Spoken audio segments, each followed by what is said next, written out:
Welcome back, everyone that watches my videos, all possibly 150 of you, just looking at the last video that I did.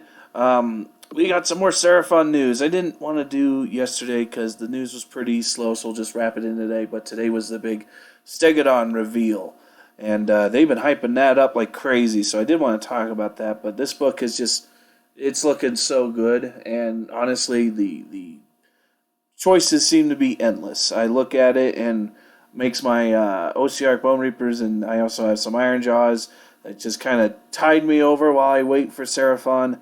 Seem like the armies that they might get shelved for a while. So let's talk about the releases. So we'll talk about real quick this Realm Shaper engine, which, by the way, I love the name of. Gives me definitely those Star Trek vibes with the Genesis device. You know, eliminating other forms of life in the favor of our new matrices. Find a way to use the word matrix. So, talking about this article real fast, they revealed the model. I love the model, by the way. I am so torn between making it the fancy, brand new one or vine-covered one.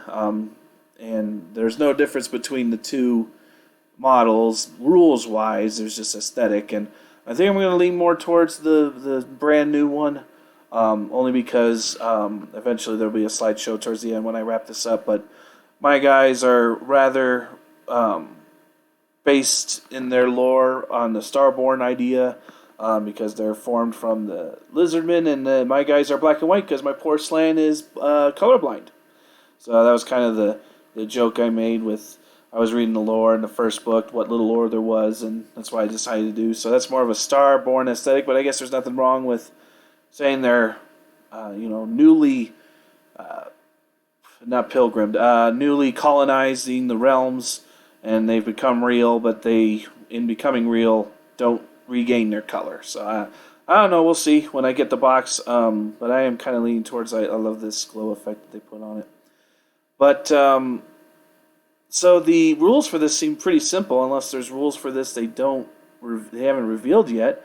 So you can garrison up to 20 wounds in this thing, and with garrison you're -1 to hit and considered in cover. You can shoot out of it, you can fight out of it. Garrisoning is actually a really cool rule in terms of making vehicles and things you can stand on. Much more fun and designful than what 40k currently does. But if one of those models is a wizard or a priest, it says, then you can activate it. And so it says in your hero phase, if this model is garrisoned by a friendly Seraphon wizard or a friendly Seraphon priest, hopefully that means priests get prayers. The priests I can think of are Star Priest and the regular priest. You can pick one terrain feature anywhere on the battlefield and roll a dice. For each enemy unit within 3 inches of that terrain feature, add 2 to the roll if it's within 18 of this model. Subtract 2 if it's with more than 40. Subtract 2 if the terrain feature you are targeting is more than 36 inches away, and on a 4-up, that enemy unit suffers D3 mortal wounds. This is insanely powerful, and it's kind of, as someone else put to me that I overheard, it's like an endless spell and a terrain feature wrapped in one, because it does mortal wounds and it lets you garrison things. So maybe you can put. We can put some sort of possibly shooty unit in it. I wonder how garrisoning works with monster. I don't recall there being any restriction in the garrison rules saying, well, you can't garrison a monster. But, I don't know, it seems a little silly. Put a Slan in there and 2 Stegodons or 2... Or you put your little priest in there with 2 Bastiladons and they just laser away while on top of this thing. And then you... Pardon me, excuse me. And I must apologize to Ideneth players and Sylvaneth players.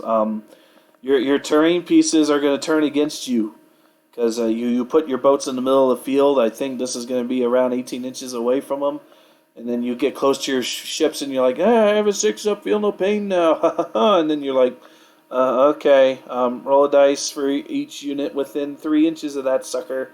Oh, 2 up, D3 mortals. Oh, 2 up, D3 mortals. Oh, 2 up, D3 mortal. That's rough. This is not bad.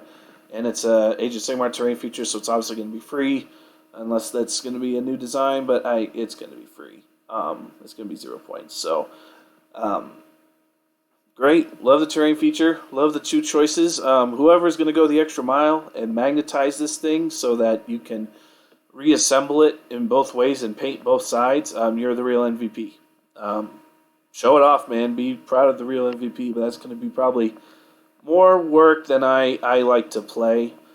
And I got a lot of my stuff painted. I do have a lot of my stuff painted, but I definitely paint to get to play. I don't paint to try and be the best painter, because I just physically can't be the best painter. I do my best, but, there's definitely a matter of skill there that I just don't have, and that's fine. I'm fine with it.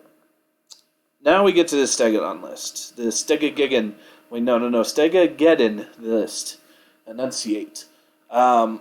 They've been so excited about this, and I don't blame them. This is a very fun list, and dare I say, potentially competitive. I think you might want to swap out 1 or 2 things, but having a full Stegadon army, or at least 3 battle line or Stegadon, may not be a bad call.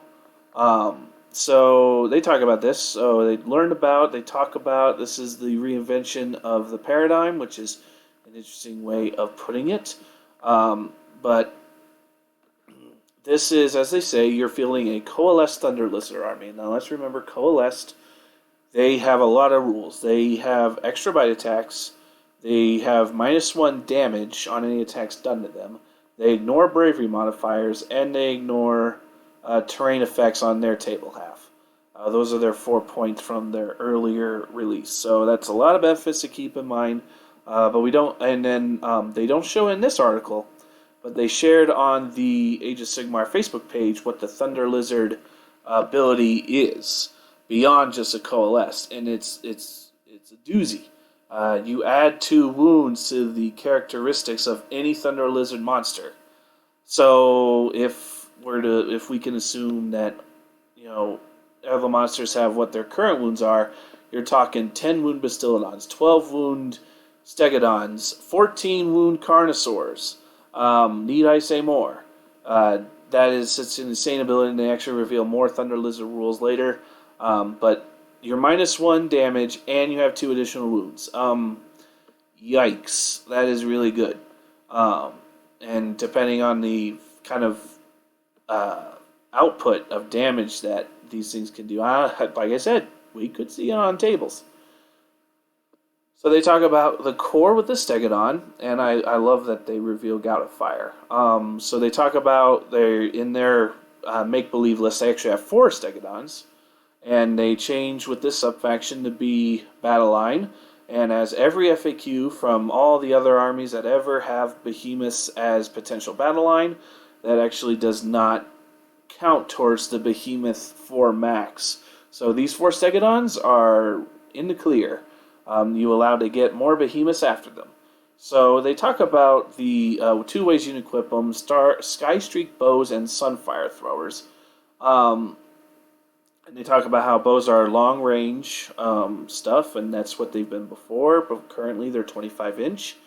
They do D3 damage when they hit things with -1 rend, I believe. 3 shots, 3 to hit, 4 to wound, or 4 to hit, 3 to wound, one of those 2 combos. Not bad, not necessarily the best on a currently 200-point monster. I'm going to talk about that in a little bit. I hope that gets buffed. If it's that less of attacks, I'd like to see like more damage or more rend or better to hit and to wound, or something. But they talk about the Sunfire Flowers, and they definitely buffed the Sunfire Flowers. So apparently with them, you do not use the attack sequence for an attack made with a Sunfire Thrower. Instead, you roll a number of dice equal to the number of models from the target unit within 8 inches of the attacking model. For each 5+, the target unit suffers 1 mortal wound. This is a straight-up buff from what it was before, because before it was the same thing. You still rolled dice for each model within 8 inches of it when you targeted a unit. The only thing was that you still had to roll to hit and the wound, and it had no rend and 1 damage. So take, for example, a unit of 9 to make the math easy. Currently, you would roll 9 dice. If they're all within 8, you hit 6 times, you wound 4 times, and then depending on their armor save, either they all might get through or none of them might get through. And that would just be Sad News Bears. Nowadays, you do this, you have that same 9 model unit, and that unit takes 3 mortal wounds, and they can't take armor saves against it. So it's just automatically, boom, you're in there, you're doing damage, straight buff. Love it. And it's also simpler, just way simpler. They talk about how these things will all melt before a magical flamethrower. The irony for horrors of Tzeentch, at least, it's like they're fiery anyway.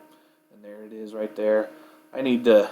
Why does the Stegodon have to be sold out right now? I need more. I have 2 made as Engines of the Gods, one that's fully painted, one that's in sub-assembly ready to be painted. And we'll talk about the Engine of the Gods soon, but I need some regular Stegodons. And I don't think I'm going to get them for a while, so we'll see. Next, they talk about a leader. This is interesting. Kind of the first, quote-unquote, new unit of the whole army. It's not a new model, it's just a new unit.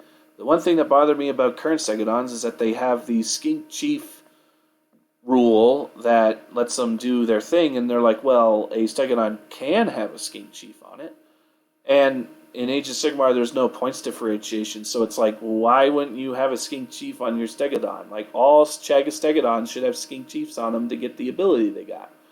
But now it's a whole separate data card, which I think that's just appropriate. So they make him the leader of this particular army, so we got 4 Stegodons plus this Stegodon, the Skink Chief on Stegodon. And he's got the leader keyword, so I imagine it means he's going to be a leader choice, is what they mean by that, because currently the Engine of the Gods has the hero keyword.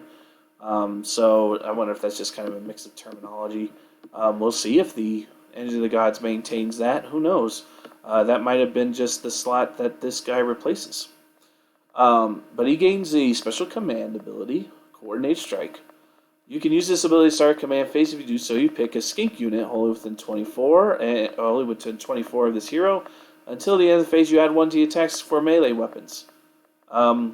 Yes, because skink includes Rippers, Pterodons, Bastillodons, Stegodons, himself, regular old skinks, but I mean, +1 attacks on regular old skinks. We'll see what they do, but currently that would just be a waste of a command point, honestly. Yeah,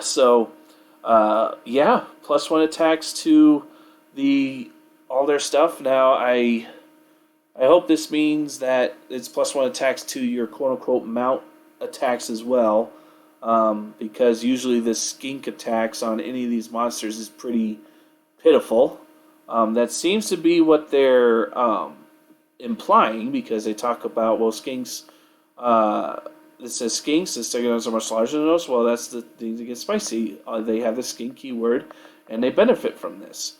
So, I just hope that's probably going to be something that they're going to have to queue to say, oh yes, this command ability affects the mounts. So that way, because the mounts actually have the good attacks. So, we'll have to see, but very good, because that seems to be what they mean for it.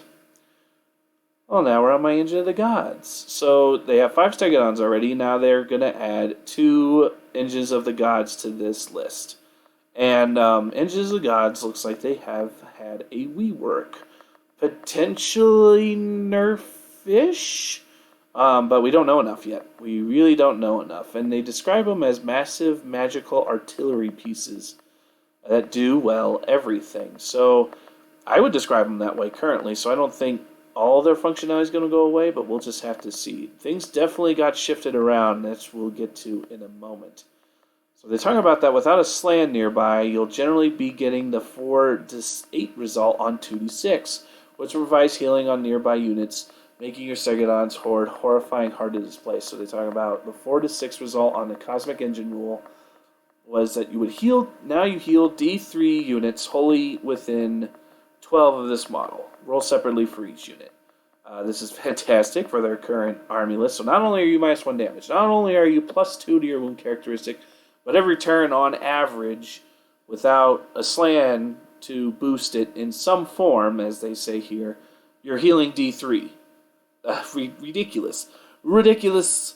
And there's even more you can do with this later, as we'll talk about. I mean, this list might be the real deal. So the change has definitely been, currently you roll 3 dice at full health. Now it seems you are down to 2.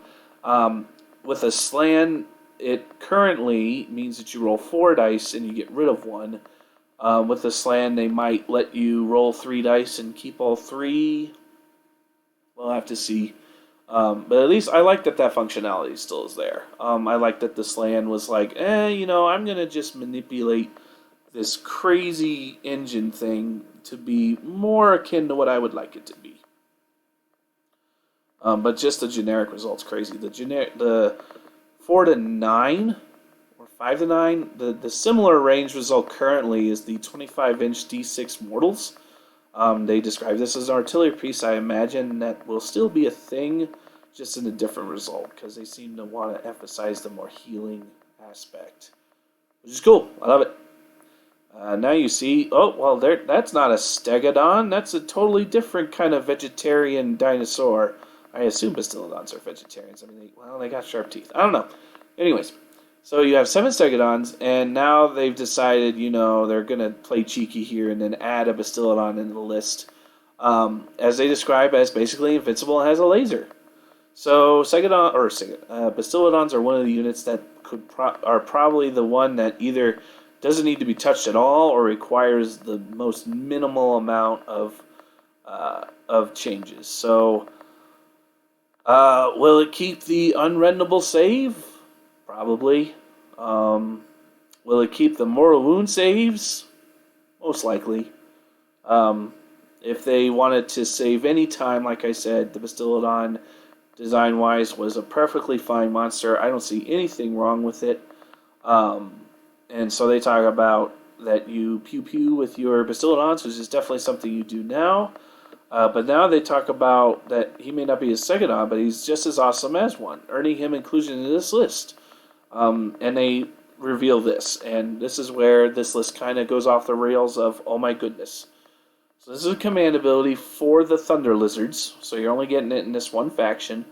It says, use this command ability at the end of your shooting phase. If you do so, pick one friendly Thunder Lizard Bastiladon, or friendly Thunder Lizard Engine of the Gods, that is wholly within 18 of a friendly Thunder Lizard hero. If that unit is a Bastiladon, it can shoot with its solar engine even if it has already done so in that phase. If that unit is an Engine of the Gods, you can make a Cosmic Engine roll for it even if you have already done so in that phase. And you cannot benefit from that more than once per phase. Okay. So let's go back to the Engine of the Gods for a moment. So, not only are you -1 to wound, +2 wounds on your characteristic for being Thunder Lizards, but you're healing D3 per unit within 12, possibly 2d3 if you want to spend a command ability, which includes himself because he's within his own aura, and or shooting twice with the Engine of the Gods solar engine. Yes. Yeah, very, very good. Scary good, actually. And they rounded off here at the bottom that in total this is 1970 points. And gaze upon your works. Today we have achieved greatness. Will you win games? Maybe. Will you win hearts? Undoubtedly. This is definitely a fluffy list, but I'm almost tempted to say possibly good. They talk about in a second, what would you do to kind of finish this off, and we'll talk about that because I want to go back to this picture and then end off with, because the 1970 points, I think I actually figured out how many points each of these things cost. So on this last bit here, they just talk about here are ways to tweak the army. You can swap out the Skink Chief on Stegodon for a Slan Starmaster, which offers magical support, powers up the engines of the gods, and gives you access to all sorts of magical mayhem. That's probably going to be the competitive list if this is going to be anywhere close to a competitive list. And then they talk about the Skink Star Priests and Star Seers, which is interesting. They have the Cosmic Herald and Astral Herald abilities, which are really great in this list, producing some extra command points since this list chews through them a lot. Cosmic Herald has to be the Skink Star Seers ability. because it says on a 4-up you get a command point. He currently has on a 2-up you get a command point, but if you roll a 1, you give a command point to your opponent. I personally like this a whole lot better because that 1 was always so salty that you're like, no, I'm helping my opponent. And in some armies, that was just death, where, imagine rolling a 1 against, what are they, Flesh Eater Courts, and you're just crying because you're like, no, I gave them a free feeding frenzy. Crap. It's not good. And then Astral Herald is the same thing, just on a 5-up. That's probably with the Star Priest because it's a slightly worse version. And the Star Priest is a little guy. Starseer sits in his chair and looks into his orb of future seeing. So they talk about. I'm almost wondering if this article was released a day early because they talk about pre-order. Oh wait, they must have edited this. When I first read it, I could have sworn it said pre-order your Battle Tome Seraphon tomorrow. In the meantime, get yourself a Stegodon, which everyone's apparently getting. They're currently sold out. Yay! Everyone's bandwagoning. No. It's good to have you guys. It's been lonely being the one Seraphon player that was regular at my game store. I carried the torch. I won. I played very well with the army. But it will be nice to have new rules and maybe new people to teach and challenge with, so I'm excited. So, I'm giving myself a challenge and tried to solve a 3 unknown equation with, or no, 1, 2, 3, 4. A 4 unknown equation with only one equation. So somehow all of this equals 1970, right? Well, here's my thing. I'm going to just swap over to the slideshow just so we can end off, so you guys can see my poor colorblind Seraphon. So if it's 1970, that means that the average for all the points here is about 246, which doesn't surprise me because the Engine of the Gods is currently 240. And so I'm going to take some assumptions. I'm assuming that the Engine of the Gods is going to stay at 240. I assume the Bastiladon is going to stay at 280. And that just leaves the Stegodons and the Stegodon Chief. I think what's going to be is that the Stegodons are now going to be 240 points, with the Chief being 250. Because that actually all adds up to exactly 1970, so I feel like that's a pretty solid guess. The Stegodons have clearly gone up because they comprise half the list, the regular Stegodons do, and the average is 246, so because currently they're 200. If they were as big of an impact in the list as the 50% they are now, that average would be much lower. So 246, so I think they're probably 240 points as well. So you can have the same amount of points for an Engine of the Gods or a regular Stegodon.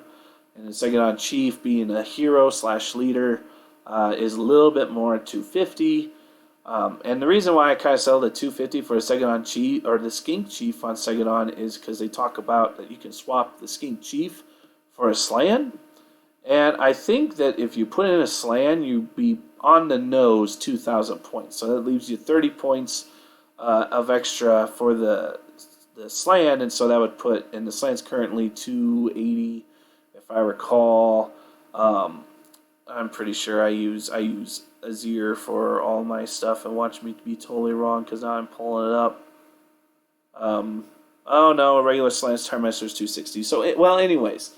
So at 1980 you can have a Slan in there. I don't know, it actually, the math works out. So we'll see if I'm right. Personal challenge. I'm excited. I'm pre-ordering as soon as everything goes up. I'm going to be watching everyone's videos online because I'm just a small YouTuber. I'm not going to get a review copy, but I'm going to be taking notes and listening intently to those videos from like Guerrilla Games and others. This book is going to be huge, and I cannot wait. So we'll see if there's another another article tomorrow. I doubt it. They seem to have talked about everything they wanted to talk about. So next is just waiting for the actual book and talking about it. So hope you guys enjoy my video. Give me a like, for my poor production quality. I appreciate it. And you all have a good night.